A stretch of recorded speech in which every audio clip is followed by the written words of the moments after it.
अभी second morning नाश्ते में पोहा मिला है। अभी ये करके हम किधर जाने वाले? हाँ, मुरुड जंजीरा, तो वो किला देखने जाने वाले। तर hello guys, welcome back to my another vlog. तर हा दिवस दुसरा जो की आमची कालपासून चालू झालेली ट्रिप होती त्याचा, आणि मी जसं म्हणले होते की आज फारसा वेळ मिळणार नव्हता आम्हाला बीचवरती, त्याच्यामुळे अगदी कमी वेळात आम्ही तिथं पोहोचलो आणि बघतो तर रात्री भरतीमुळे पूर्ण पाणी काठोकाठ आलं होतं। आणि मग मी लागले पाण्यातली जलपरी बनून वॉक करायला, पण पाणीने मुझे मेरी औकात दिखा दी आणि म्हणले की शहाणपणा करू नकोस, नीट चाल। आणि मग मी नीट चालायला लागून थोड्याशा फोटोज काढल्या व्हिडिओज झाल्यानंतर आणि टेंटकडे आलो। टेंटला अलविदा म्हणत आपलं गबाळ आवरलं आणि निघालो ते आमच्या सेकंड स्पॉट म्हणजे मुरुड जंजिरासाठी। तर आता आम्ही रिटर्न निघालेलो आहोत, सगळेजण बाय म्हणा।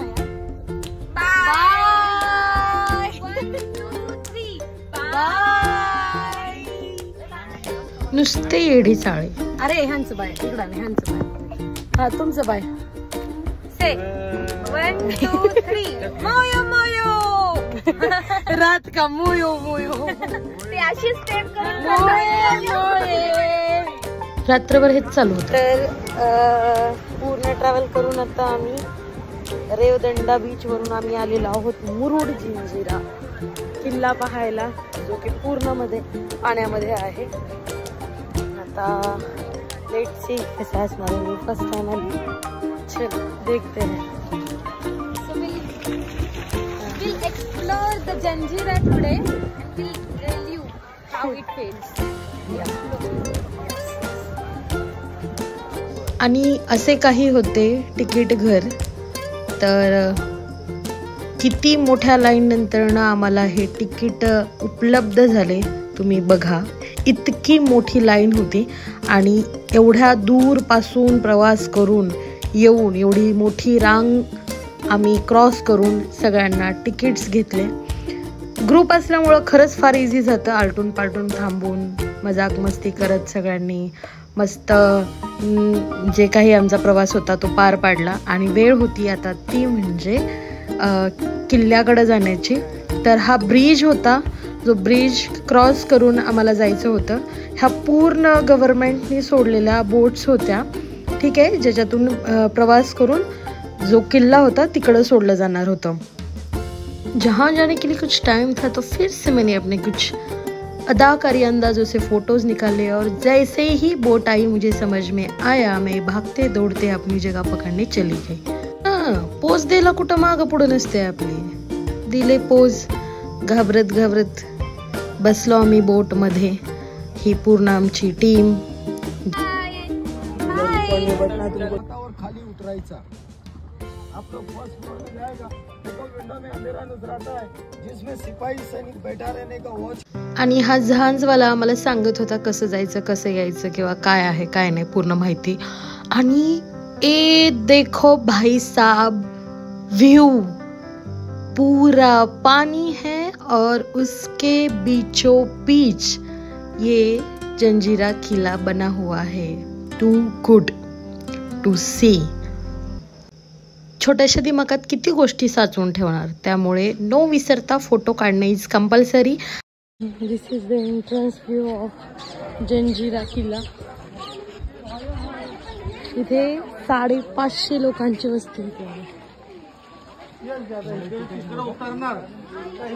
आणि हा 5 मजली महल होता जिथे राजा आणि राणी राहायचे।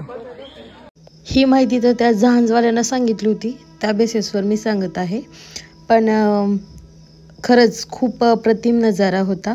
आता आम्ही वरती जाणार होतो एकदम टॉपला, जिथून पूर्ण व्ह्यू बघता येणार होता, आणि लागलो पायऱ्या चढायला।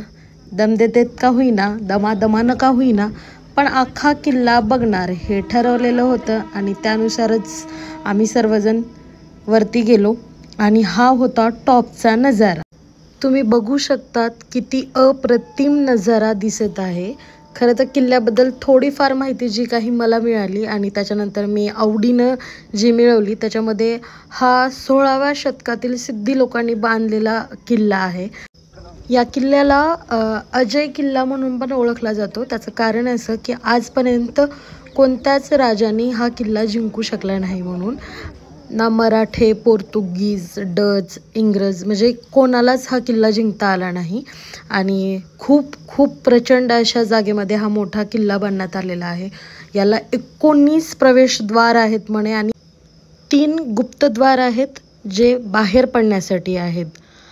कसलीही भरतीची किंवा ओहोटीची वेळ जरी आली तर या किल्ल्यावरती कधीच कुठल्याच प्रकारचा परिणाम झाला नाही. ओके, तर पूर्ण किल्ला आम्ही फिरून बघून झालेला आहे. ॲक्च्युली खरं सांगायचं तर ना, एक गोष्ट आत्ता क्लिअर झाली आहे की कोणतीही गोष्ट आपण कॅमेरा थ्रू किंवा असं व्हिडिओमध्ये वगैरे आपण एक्सप्लोर नाही करू शकत. जो फील तुम्ही प्रत्यक्ष येऊन बघण्यामध्ये असतो ना, तर तो असं व्हिडिओमध्ये किंवा शूटमध्ये नाही येणार. So everyone should come here आणि प्रत्यक्ष फील घ्या. अतिशय उत्कृष्ट आहे. इट्स म्हणजे काही किमिया असेल की पूर्ण समुद्राचं पाणी साईडला आहे. नाही 22 एकर एरियामध्ये हा पूर्ण किल्ला बनलेला आहे आणि याच्यामध्ये 550 लोक राहत होते. आणि एवढं याचं पूर्ण खारट पाणी असून सुद्धा याच्यामध्ये 2 विहिरी अशा आहेत, एक 60 फुटाची आणि एक मे बी त्याच्याहून थोडी लहान, ज्याच्यामध्ये गोड पाणी येतं. म्हणजे पूर्ण खारट पाण्यामध्ये इथं जे मध्ये आहे इथं गोड पाणी म्हणजे जे पिण्याचं पाणी असतं ते मिळते. बाकी पूर्ण किल्ला तर मी एक्सप्लोर करेलच, परंतु मी म्हटल्याप्रमाणे प्रत्यक्षच व्हिजिट करा. याच्या व्यतिरिक्त फील येणं शक्य नाही आहे. आणि नंबर एक पहाड़ों में जाने का, पुरानी चीज़ों में घूमने का मज़ा कुछ अलग ही होता है and I really feel it. मी लातूरवरून पुण्याला आले. पुण्यावरनं काल सकाळी पहाटे 4 वाजता आम्ही रेडी वगैरे होऊन 5 वाजता आम्ही घराबाहेर काढलो. आणि आमचं फर्स्ट जे स्पॉट होता तो होता आमचा एकविराईचं देवीचं टेम्पल. सेकंड होता अष्टविनायक मंदिर. थर्ड आम्ही गेलेलो अलिबाग बीचला. देन आम्ही फोर्थ गेलो जो आमचा काल नाईटचा स्टेचा जो स्पॉट होता तिथं जो होता रेवदंडा बीच, जिथे की आमची कॅम्पिंग होती. पूर्ण नाईट आम्ही कॅम्पिंग केली. तिथं आमच्या वेगवेगळ्या ॲक्टिव्हिटीज झाल्या, जस्ट लाईक गेम झाला कोणत्या ॲक्टिव्हिटीमध्ये, नंतर ना गेमिंग, नंतर ना शो झाला, डान्स झाला, म्हणजे बऱ्याच गोष्टी आमच्या होत गेल्या. रात्री नाईटला मूवी पण होता. आणि देन लास्ट सकाळी आम्ही पूर्ण सगळं करून आमच्या 5th स्पॉटला निघालो आणि तो होता आमचा हा जंजिरा किल्ला. तर हा पण झालेला आहे. दीपक आता वरती गेलाय, आता इथे वरती जायचंय. नाईस. हे दिवस म्हणजे उत्कृष्ट यार, केलं पाहिजे यार. म्हणजे तुम्ही महिनाभर काम करता, वर्षभर काम करता आणि स्वतःसाठी आपण स्वतःला वेळ देऊ शकत नाही. बऱ्याच अशा गोष्टी आहेत ज्या आपण बघू शकतो, ज्यातून नॅचरल फील घेऊ शकतो आणि आपला माइंड रिलॅक्स करू शकतो. त्यातल्या ह्या काही गोष्टी ज्या मला आवडतात. तसं मी नेहमीच फिरत असते. भारतातील सगळ्यात मोठ्या तोफांपैकी 3ऱ्या नंबरची सगळ्यात मोठी तोफ याला मानलं जातं. पलीकडचा पूर्ण भाग फिरून झाला होता आणि हा फ्रंट साईडचा होता, ज्याच्या दरवाजाच्या एकदम टॉपला म्हणजे या साईडला तोफा वगैरे होत्या. आणि जो व्ह्यू मी दाखवला आम्ही तिकडनं आलो होतो आणि हा असा काही वरून किल्ला दिसत होता. खरंच अप्रतिम नजारा दिसत होता. आणि आता आम्ही निघालो परत, कारण की ओहोटीची वेळ होत होती, आम्हाला टाईम देण्यात आला होता. आणि जर त्या वेळेत आम्ही गेलो नसतो तर मग आम्हाला इकडंच राहावं लागलं असतं. आणि ए देखो भाई, यहाँ दरवाजे से सीन जो दिख रहा है ना, टू गुड. तो आते समय और कुछ फोटोज निकालिए. परत जाताना मात्र धावपळ झाली, कारण की खूप पब्लिक राहिली होती आणि बोट घ्यायला एका बाजूला यायची आणि सोडायला एका बाजूला. हे जादूगर मामा लय जोरात पडणार होते. वाचवलं ह्या भैयाने म्हणून इम्प्रेस होऊन त्यांनी त्यांचा जादूचा खेळ आम्हाला दाखवला. अब इनको गेम बताने वाले 52 पत्ते का गेम. कोई बाहर से आ जाए भाई और एक लड़की का कमाल देखिए। अब आप बोल ही दिया, आप तो कलाकार है ही। कौन ले रहे आप ले रहे भैया?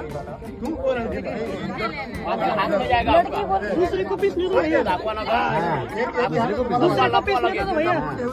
दूसरे को बाद में बताएंगे। क्या मौसे ने पत्ता के ले बेटा।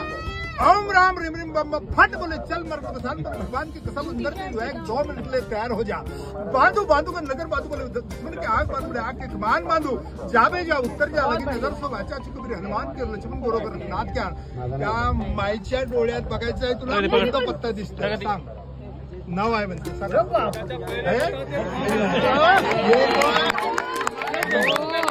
आणि मामानं केलं सगळ्याला इम्प्रेस आणि आता आम्ही निघालो आमच्या परतीच्या प्रवासासाठी।